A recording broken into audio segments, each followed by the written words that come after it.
Diversification और D risking का सबसे बड़ा केंद्र बनता जा रहा है। कुछ दिन पहले हमारे बजट में न्यू जनरेशन रिफॉर्म्स अंकित किए गए हैं।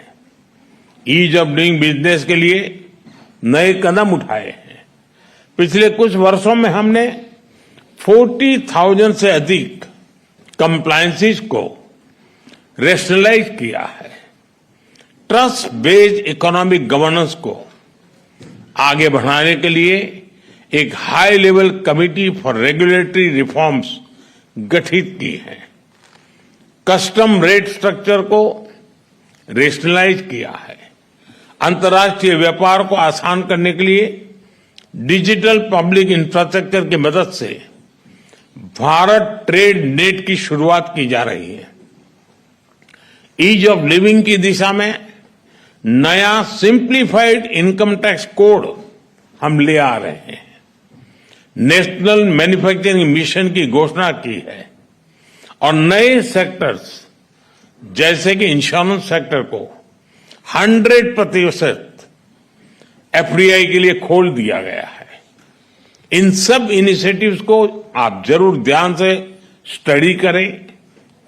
मैं आप सबको कहता हूं कि भारत में आने का यही समय है, सही समय है।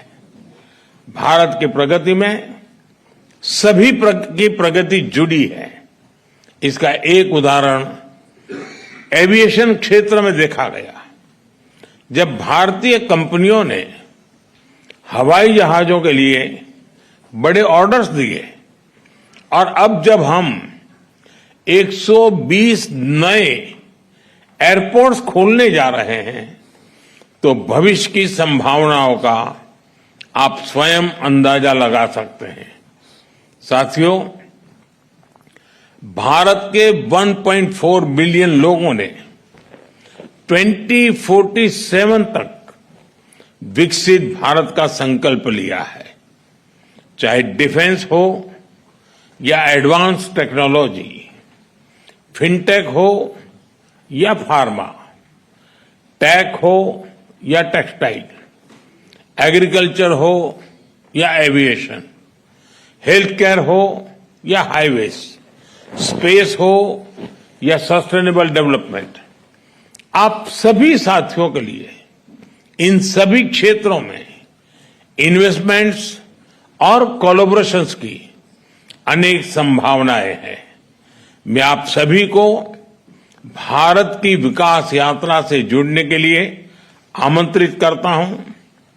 जब फ्रांस की फिनेस और भारत का स्केल मिलेगा, जब भारत का पेस और फ्रांस का प्रिसिजन मिलेगा, जब फ्रांस की टेक्नोलॉजी और भारत का टैलेंट मिलेगा, तो सिर्फ बिजनेस लैंडस्केप ही नहीं, ग्लोबल ट्रांसफॉर्मेशन होगा।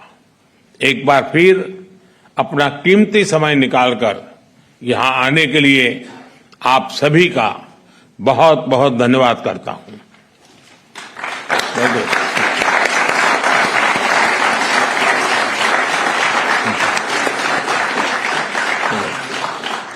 नमस्ते। Thank you mister.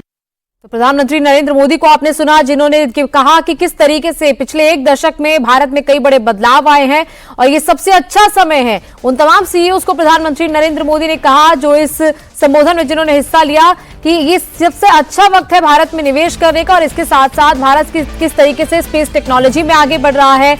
Reform, transform, ये तमाम मूल मंत्र है भारत के। और इसके साथ साथ प्रधानमंत्री नरेंद्र मोदी ने यह भी कहा कि किस तरीके से भारत और फ्रांस मिलकर काम करेंगे। भारत का पेस और फ्रांस की टेक्नोलॉजी, फ्रांस का पोजीशन जब वो एक साथ मिलेगा तब किस तरीके से दोनों देश आगे बढ़ेंगे और दोनों देश एक साथ तरक्की करेंगे।